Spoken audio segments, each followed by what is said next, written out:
update. They prepared all the ground for cement. Used the compactor yesterday. Compacted everything down. All these blocks here so they know what the level is to make the water run down away from the house. I put a couple of drains in, one up in the corner, one here in the middle. They're going to make a hole through the curb. They have a hole on the end for the water to drain.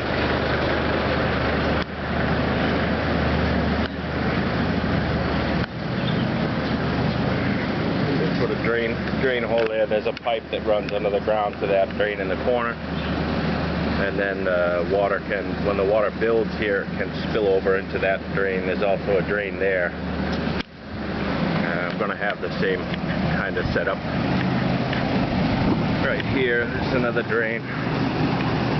Right there, they're going to make the same thing there, and a hole through here over to that drain. And a couple of holes up high on this curb for water to drain out. Hopefully not mud. They'll make the holes high enough that only water will come and just a little bit of dirt. And now they're pouring the slab here in the middle out of this beautiful truck.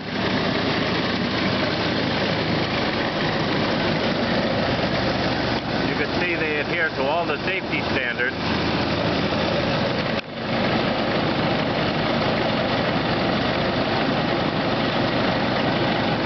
I don't think OSHA would let that fly.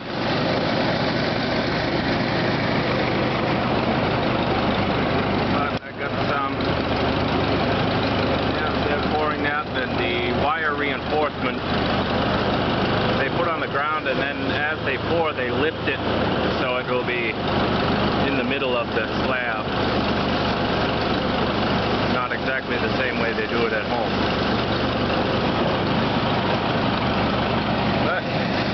That's it. I guess brickwork will start tomorrow. They're going to pour 2 slabs today. They're going to pour that slab, and this section here is going to be cement, and there's going to be a brick walkway here.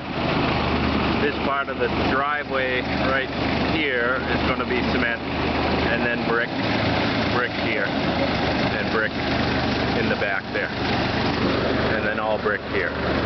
All right, that's today's update. See you soon.